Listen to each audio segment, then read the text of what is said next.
जितने भी स्टूडेंट्स का यूपी स्कॉलरशिप 2023-24 का फॉर्म गलत तरीके से फिलअप हो गया है, उनके फॉर्म में कोई त्रुटि रह गई है, उनका डाटा गलत है, अब वो करेक्शन कराना चाहते हैं, तो इस वीडियो को ध्यान से देखेंगे, सारी चीज़ों को समझ लेंगे, स्किप करके बिल्कुल भी नहीं जाएंगे, इसलिए कि बहुत ही इंपॉर्टेंट जानकारी है। काफ़ी सारे स्टूडेंट्स के पास ये जानकारी वगैरह रहती नहीं है, और वो बाद में जब पैसा आता है, सभी बच्चों का आता है, तो कहते हैं कि सर मेरा नहीं आ रहा है, सर मेरा क्यों रिजेक्ट दिखा रहा है, सर मैं क्या करूँ, सर प्लीज़ कोई सोल्यूशन बता दीजिए, सर आपके अंडर में यानी कि आपके जान पहचान में हो कोई तो उससे करा दीजिए, कुछ आप पैसा ले लीजिएगा। और देखिए जो बच्चे आर्थिक रूप से कमज़ोर होते हैं, गरीब होते हैं, उनको स्कॉलरशिप के पैसे की काफ़ी ज़्यादा ज़रूरत होती है, उनको स्कॉलरशिप के पैसे की अहमियत उनको मालूम होगी, ठीक है। तो इसीलिए आपको अपडेट दी जाती है कि सारी चीज़ों को समझे, देखे, और आपको चूँकि देखिए ये तो मान लीजिए कि मेरा काम है अपडेट देना, मैंने आपको अपडेट दे दी, जो काम करना है वाकई में वो आपको ही करना है, आपको अपने स्तर से ही करना है। अब मैं दौड़ धूप करके तो जाहिर सी बात है, काफ़ी सारे स्टूडेंट्स यूपी के अलग अलग जिले से, अलग अलग डिस्ट्रिक्ट से, अलग अलग करिए के एरिया से जुड़े हुए हैं, और सभी का काम करना, व्हाट्सएप पे भी आप मैसेज करते हैं, सभी का रिप्लाई देना, सभी का काम करना पॉसिबल नहीं हो पाता है, फिर भी मैं कोशिश करता हूं।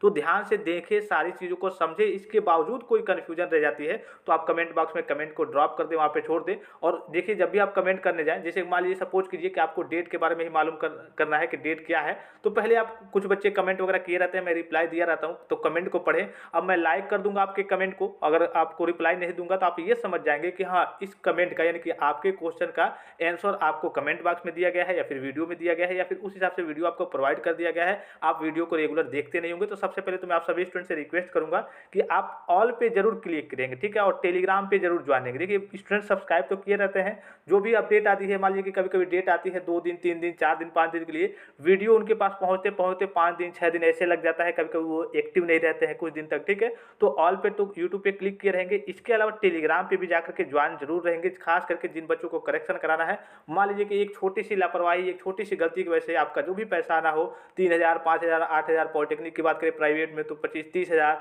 एडेड में बात करें तो 19-20,000 के आसपास, अगर मान लीजिए कि गवर्नमेंट में बात करें तो 12-14,000, इसके अलावा आपके अन्य कोर्सेज बीटेक हो गया 40,000 50,000 80,000, बहुत ज़्यादा, मतलब जिनके अब थोड़ा जो बच्चे 11-12 में है, कम पैसा आता है, तो वो थोड़ा बहुत तो मैनेज कर भी लेंगे, लेकिन चूंकि पैसे की तो सबको जरूरत होती है जिन्होंने स्कॉलरशिप का फॉर्म फिलअप किया है। तो सारी चीज़ों को समझ लिए, यहाँ पे देख ले। सबसे पहले देखिए पिछली बार की चीज़ है, पिछली बार योगी जी स्कॉलरशिप 2, ठीक है, ट्विटर पे ये ट्रेंड हो गया था, ट्रेंडिंग इन इंडिया यहाँ पे दिख रहा होगा आपको, इसलिए कि भारी मात्रा में बच्चों की स्कॉलरशिप का पैसा नहीं आया था, और वो चले गए थे करेक्शन की कैटेगरी में। अब जब करेक्शन की कैटेगरी में जाते हैं तो बाद में जब फंड में आपका पैसा वगैरह थोड़ा बहुत बचता है, तभी आपका पैसा आ पाता है, कुछ बच्चों का आ पाता है, कुछ बच्चों का नहीं आ पाता है। तो इसलिए बच्चे क्या करते हैं, ट्विटर पर जाकर के ट्रेंड कराते हैं। हर बार की बात करें, ये लगभग आपके पिछली बार का है, तो हर बार यही स्थिति रहती है। तो थोड़ा सा ध्यान से देखेंगे, करेक्शन कराएंगे। सबसे पहले मैं आपको करेक्शन के डेट के बारे में बता दूं, इसके बावजूद कुछ कमेंट्स वगैरह आए हैं, और इस कमेंट्स के माध्यम से आपको सारी जानकारी मिल जाएगी, ठीक है। सबसे पहले डेट के बारे में बात करें तो नॉर्मली बात करें, अगर आप किसी भी कैटेगरी से बिलोंग करते हैं, general, OBC, minority, SC ST, या फिर कह लीजिए कि प्री मैट्रिक, पोस्ट मैट्रिक, कोई भी कैटेगरी हो, तो ये आप मान लीजिए कि आपका जो करेक्शन होने वाला है जनवरी के लास्ट में, यानी कि 31 जनवरी आप मान के चलिए। अब इसमें भी सबकी डेट अलग अलग है, प्री मैट्रिक, पोस्ट मैट्रिक, मतलब कि 31 के बाद ही से स्टार्ट है, ठीक है। 31 से लेकर के और 10 फरवरी के बीच में आपका करेक्शन होगा। जैसे अगर मान लीजिए कि अगर आप प्री मैट्रिक के हैं तो 1 से लेकर के 5 फरवरी के बीच में, फिर से आप 2 से लेकर के 9 फरवरी के बीच में आपके जनरल, ओबीसी और माइनॉरिटी के जो पोस्ट मैट्रिक और post matric other than intermediate के बच्चे हैं, बस इतना आप डेट याद रखें। अभी मोटा मोटी मैं आपको बता रहा हूँ कि 31 जनवरी बाद से आपका करेक्शन वगैरह स्टार्ट हो जाएगा, तो इस बीच आपको एक्टिव रहना है, ठीक है। अब देखिए कुछ स्टूडेंट्स ये पूछ रहे थे कि क्या क्या चीज़ें इसमें चेंज हो सकती हैं। अनेकों प्रकार के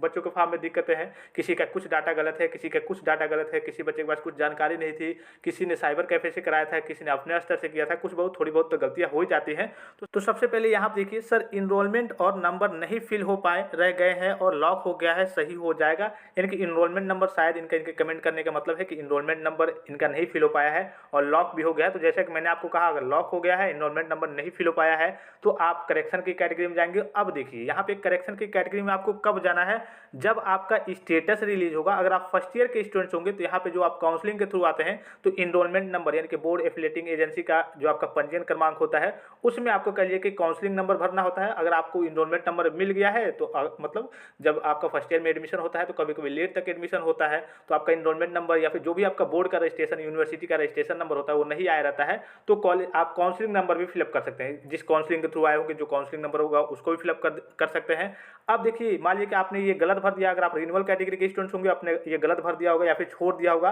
तो इस केस में सबसे पहले आपको अपना स्टेटस चेक करना होता है, ठीक है। स्टेटस मैं आपको नेक्स्ट वीडियो में बता दूंगा, अभी स्टेटस ओपन हो रहा है, 2 दो प्रकार के स्टेटस होते हैं। पहला स्टेटस आपका ओपन हो रहा है, ठीक है, कैसे चेक करना होता है और स्टेटस में किस तरीके की अभी फिलहाल में समस्या आ रही है, क्या क्या चीज़ें उसमें आपकी दिख रही हैं, अटेंडेंस परसेंटेज या फिर प्रीवियस ईयर के डाटा किस तरीके से दिख रहे हैं, वो मैं आपको नेक्स्ट वीडियो में इन्फॉर्म कर दूंगा। तो करेक्शन की कैटेगरी में मान लीजिए कि आपका पोर्टल ओपन होगा करेक्शन के लिए, तुरंत आपको करेक्शन के लिए नहीं चले जाना है, उससे पहले आपका स्टेटस रिलीज होता है। तो सबसे पहले आपको अपना स्टेटस चेक करना है। अगर स्टेटस में आपका वेरीफाई हो जाएगा, इनरोलमेंट नंबर वाला ऑप्शन जो होगा, अगर रिजेक्ट होगा तो उसमें मेंशन करके आ जाएगा कि हाँ आपका इनरोलमेंट नंबर गलत है, इसकी वजह से आपका रिजेक्ट हुआ है। अगर वेरीफाई हो गया तब तो अच्छी बात है, इसलिए कि कभी कभी DW वाले वेरीफाई कर देते हैं। अगर रिजेक्ट कर देंगे तो रिजेक्ट कर देंगे तब आपको करेक्शन की कैटेगरी में जाना है। अदरवाइज अगर वेरीफाई कर देंगे, इसलिए कि कुछ नॉर्मल से डाटा होते हैं जिनको कहिए कि अगर वो डाटा गलत भी है तो विभाग को लगता है कि चलिए ये गलत है, इससे कोई ज़्यादा मतलब नहीं है। लेकिन हाँ, अगर ज़्यादा डाटा गलत है, ज़्यादा तरीके से गलत है या फिर मेन पॉइंट से मेन चीज़ें ही गलत है, तब तो आपका फॉर्म रिजेक्ट कर दिया जाएगा, फिर करेक्शन वगैरह आपको कराना ही कराना होगा, ठीक है।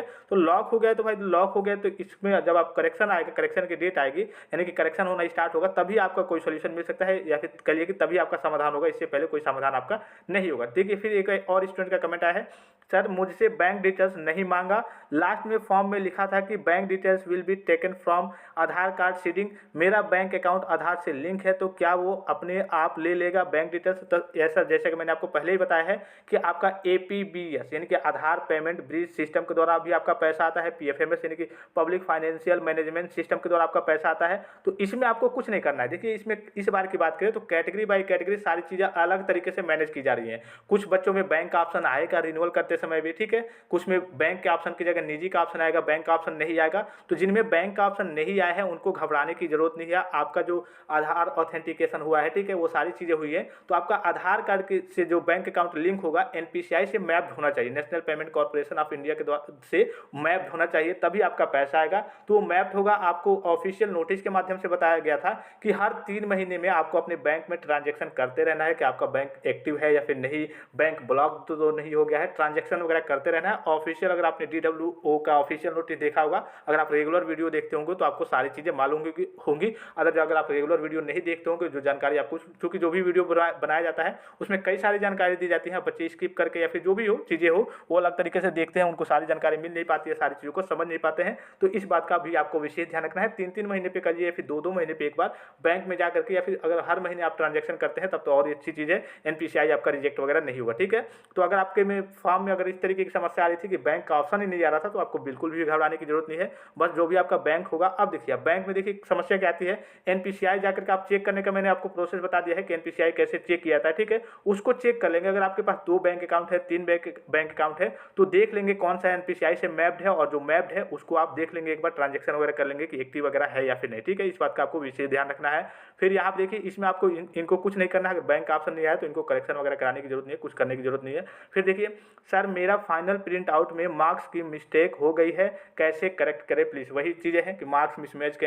इनका जब फॉर्म रिजेक्ट किया जाएगा, स्टेटस रिलीज होगा, तो इनके में मार्क्स मिसमैच की समस्या आ सकती है। तो मार्क्स मिसमैच की समस्या आएगी तो इस बीच इनका भी करेक्शन कराना होगा। जैसे जो गत वर्ष का ऑप्शन होता है, आपने देखा होगा, गत वर्ष के ऑप्शन में आपको सारी चीज़ें सही भरनी होती है। अगर उसमें आप डाटा गलत भरेंगे तो आपका फॉर्म रिजेक्ट हो जाएगा। जब वहाँ से वेरीफाई किया जाता है, आपका वहाँ पे रिजल्ट, वो खुद भी वेबसाइट से जाकर के आप जो भी यूनिवर्सिटी बोर्ड से होंगे, वो आपका रिजल्ट वगैरह ऑथेंटिक तरीके से, या फिर आपकी फोटो कॉपी वगैरह भी लगी रहती है, वो जाकर के चेक करते हैं कि इस बच्चे ने जो भी डाटा दिया है वो सही दिया है, सही भरा है या फिर नहीं। अगर गलत भरते हैं तो इस केस में आपके जो स्टेटस है उसमें दे दिया जाएगा रिजेक्ट का ऑप्शन, मेंशन कर दिया जाएगा कि हाँ आपने मार्क्स के लिए गलत तरीके से भरा था, यानी कि मार्क्स मिसमैच कर देगा और उस तरीके से आपका फॉर्म रिजेक्ट हो जाएगा। फिर आपको करेक्शन कराना होगा। अब देखिए यहाँ पे, हेलो सर मेरा 10th का रोल नंबर गलत इंटर हो गया है, तो मुझसे रीअप्लाई करना होगा या इससे कोई प्रॉब्लम नहीं होगी? यानी इनका कहने का मतलब है कि इनका 10th का रोल नंबर गलत हो गया है, इन्हें फिर से फॉर्म वगैरह भरना होगा या फिर ऐसी हो जाएगी। जैसे काफ़ी सारे स्टूडेंट, जैसे मान लीजिए कि 11th का स्कॉलरशिप का फॉर्म फिलअप कर रहे हैं, या फिर कह लीजिए कि किसी कोर्स का फॉर्म फिलअप कर रहे हैं, फ्रेश फॉर्म भर रहे हैं,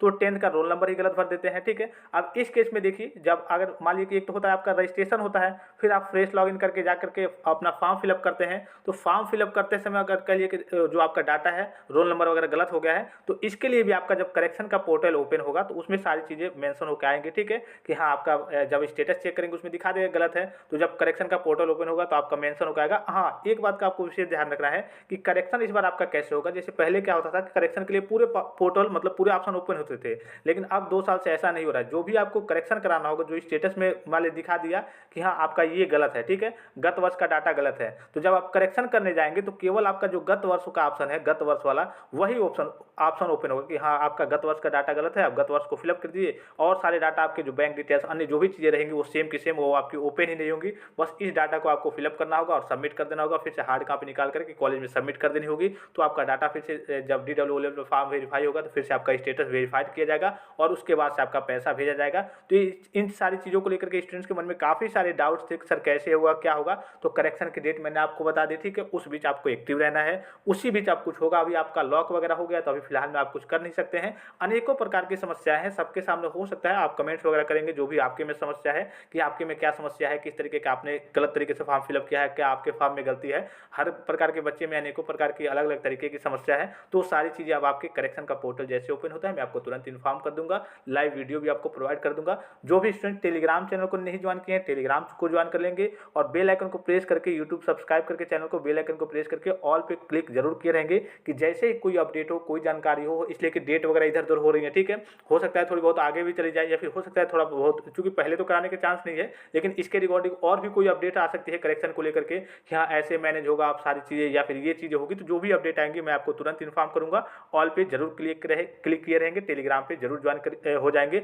और वीडियो को एक लाइक जरूर कर देंगे। जब भी देखिए मेरे आप प्यारे सब्सक्राइबर हैं, जब भी आप वीडियो को देखने आए कम से कम तो एक लाइक करने में क्या आता है, लाइक करेंगे थोड़ा सा मोटिवेशन मिलेगा कि हाँ जो भी जानकारी बच्चों को दी जा रही है वो उनको अच्छी लग रही है, सारी जानकारी उनको अच्छी लग रही है, वो समझ पा रहे हैं। तो इसीलिए आप जब भी वीडियो को देखने आए थोड़ा बहुत लाइक कर दिया करें वीडियो को। तो फिलहाल इस वीडियो में इतना ही, इजाजत दीजिए, धन्यवाद, थैंक्स फॉर वॉचिंग, मिलते हैं नेक्स्ट वीडियो में।